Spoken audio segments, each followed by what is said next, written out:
अभी आज मैं ऐसी कथा सुन रहा था, एक पुजारी जी ने भगवान को जहर पिला दिया,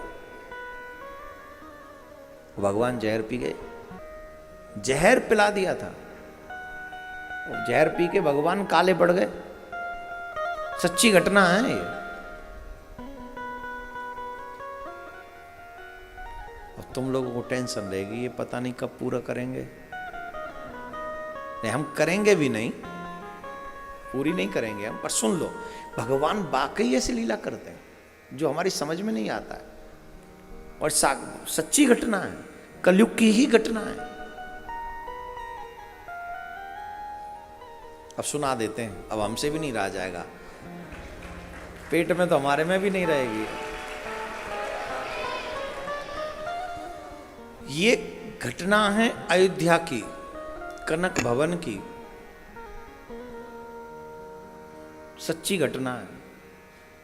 एक बाबा जी रहते थे जो राम जी को अपना भाई मानते थे और राम जी से कहते थे हम बड़े भाई हैं और तुम हमारे छोटे भाई हो, तो हमारे छोटे भाई हो, हम तुम्हारे बड़े भाई हैं, जब भी कोई बात हो तो हमको बता देना, ये कहते थे वो बाबा जी।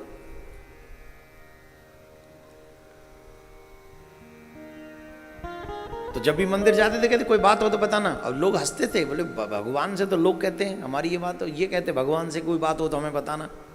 लेकिन उनका वो भाव था, छोटी छावनी बड़ी छावनी के बीच में बाबा रहते थे, तो उनको तपस्वी बाबा कहते थे। एक दिन क्या हुआ, जो पुजारी जी सेवा करते थे कनक बिहारी लाल की, उनके बेटे को कोई बीमारी लग गई, जैसे नहीं खुजली वगैरह हो जाती है, तो कौन सा तोता होता है वो, एक नीला तोता बोलते हैं, वो जहर का ही रूप होता है नीला तोता। उसकी किसी वैद्य ने दवाई बताई कि भाई नीला तोता मिला के ये मिला के 2-3 चीजें और बताई, ये मिला के उसको लगाओ जहां जहां खुजली होती है तो वो ठीक हो जाएगा। ठीक है, अब वहां कमरे में अलमारी के ऊपर वहीं तो रखी थी ठाकुर जी की प्रसाद के लिए मिश्री, वहीं जाके रख दिया वो नीला तोता। शाम के समय दूध रखना था ठाकुर जी के आगे, तो मिश्री तो डाली जाएगी ना, तो अंधेरा हो रहा था शाम को, मिश्री निकालने के चक्कर में वो नीला तोता निकाल लिया और गिलास में रख दिया, गिलास में भर दिया, और बिना दूध का रंग देखे भगवान को जाके चढ़ा दिया और मंदिर के दरवाजे बंद कर दिए, चले गए, जाके सो गए। और भगवान ने जैसे ही पान किया तो भगवान के अंग को, जो लोग ये कहते हैं ना मंदिरों में सिर्फ मूर्तियां रहती हैं, मूर्ख हैं वो लोग, प्राण प्रतिष्ठा के बाद मूर्तियां नहीं होती हैं, वहां साक्षात भगवान विराजते हैं, साक्षात। कोई न माने तो उनका दुर्भाग्य है, न माने उनका दुर्भाग्य, सांची। भगवान ने जब पान किया तो भगवान के अंग में वो विष वाली जलन प्रत्यक्ष भगवान को महसूस हो रही थी। रात्रि के 12-1 बजे करीब भगवान का रंग काला पड़ गया, पूरा काला पड़ गया, और पूरा रंग काला पड़ गया तो भगवान को याद आई कि इस समय मेरी सहायता कौन करेगा। तो उस समय भगवान को वही तपस्वी बाबा,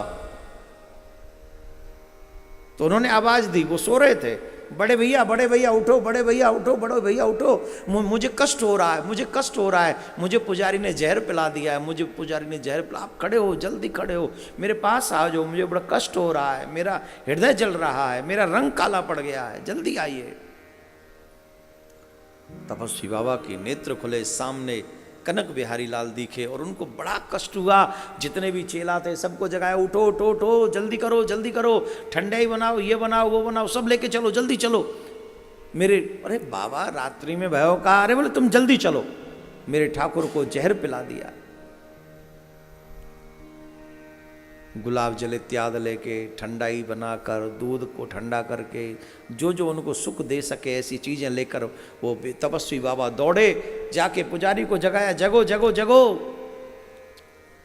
बोले बाबा इस टाइम क्यों आए हो, भगवान भी सो रहे हैं, हम भी सो रहे हैं। अरे भगवान सो नहीं रहे, भगवान कष्ट पा रहे हैं, तुमने नीला तोता खिला दिया भगवान को, भगवान ने स्वप्न में आके हमको कहा है मेरे भाई ने।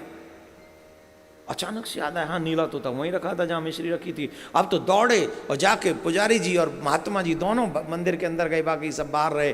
तो देखा भगवान की विग्रह पूरी काली हो चुकी है, पूरी विग्रह काली, और वहां दूध का गिलास भी रखा हुआ है। स्नान कराया तो भी ठंडक नहीं बैठी उनको। महात्मा जी ने पूछा, प्रभु अब आप ही बताओ, आपका कष्ट कैसे दूर होगा? ये आपका बड़ा भाई हर कष्ट आपके लिए सहेगा, आप बताओ आपका कष्ट कैसे दूर होगा? तो कनक बिहारी बोले कि मेरा कष्ट तभी दूर होगा, जो बचा हुआ गिलास में दूध है, इसे जो पी लेगा, मेरा ये दर्द कष्ट दूर हो जाएगा। महात्मा मुस्कुराए, बोले ये भी कोई बड़ी बात है, लो अभी पीता हूँ। गिलास उठा के पीने लगे, जैसे पीने लगे रोक लिया, नहीं आप नहीं पिएंगे। तो बोले देखो इस गिलास को 2.25 मन दूध में मिक्स करो। रात्रि में यह पूरा संदेश आग की तरह फैल गया। ठाकुर जी के मंदिर के सामने हजारों की भीड़ इकट्ठी हो गई। बोले इस दूध को 2.25 मन दूध में मिक्स करो और थोड़ा थोड़ा प्रसाद सबको दो। जैसे ही वो दूध समाप्त हो जाएगा वैसे ही मेरा कष्ट भी दूर हो जाएगा। संत बाहर आए, पुजारी जी बाहर आए और सबसे कहा कि भगवान को विष गलती से पान करा दिया गया है, भगवान की विग्रह इस समय काली हो गई है, भगवान को बड़ा कष्ट हो रहा है। सब बोले हमें दर्शन कराओ, हमें दर्शन कराओ, हमें दर्शन कराओ। बोले आपको इस समय दर्शन नहीं हो सकता, भगवान का स्वरूप वो नहीं है जो आपको दर्शन हो सके, पर भगवान का कष्ट दूर हो सकता है अगर आप सब चाहें तो। कैसे? बोले जो दूध बचा हुआ है गिलास में, वो 2.25 मन दूध में मिलाकर उसको सबको पीना पड़ेगा। बिना 1 सेकंड गंवाए मेरे ठाकुर के दीवाने बोले हम पिएंगे, हम पिएंगे, हम पिएंगे, हम पिएंगे, हम पिएंगे। एक दो नहीं था, एक दो नहीं थे, हजारों हजार लोगों ने कहा हम पिएंगे, हमारे ठाकुर को कष्ट नहीं होना चाहिए। बाबा के नैनों से अश्रु बहने लगे। ऐसा लगता था कलयुग नहीं, ये तो सतयुग है। आज भी मेरे ठाकुर के दीवाने मरने से नहीं डरते, अपने ठाकुर से प्यार करते हैं। वो दूध मिलाया गया, 2.25 मन दूध में 1-1 चम्मच सबको पिलाया गया। सबने खुशी खुशी पिया और जैसे जैसे दूध बढ़ता गया वैसे वैसे भगवान का रंग बदलता गया, पूरा रंग बदल गया, यथावत हो गए। मृत्यु किसी की नहीं हुई, अमृत बन गया उन सब के लिए वो दूध। और सब पी पी के जब चले गए, संत जी फिर गए, भगवान का पूरा रंग एकदम सफेद हो गया पहले की तरह।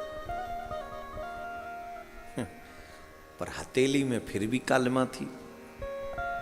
भगवान बोले, सब बड़े भाई जो मानते थे अपने आप को, बोले अब ये क्यों रह गया?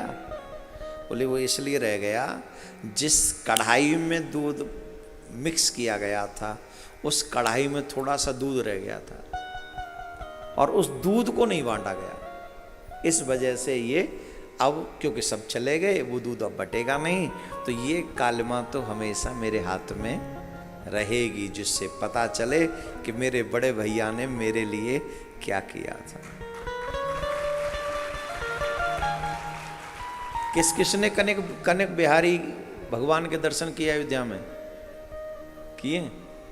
उनकी हथेली पे आज भी मेहंदी लगाई जाती है, सिर्फ उस काले रंग को ढकने के लिए। ये सतयुग त्रेता युग की कथा नहीं है, ये कलयुग की कथा है। मेरा ठाकुर आज भी साक्षात आप सबके दुख दूर करता है।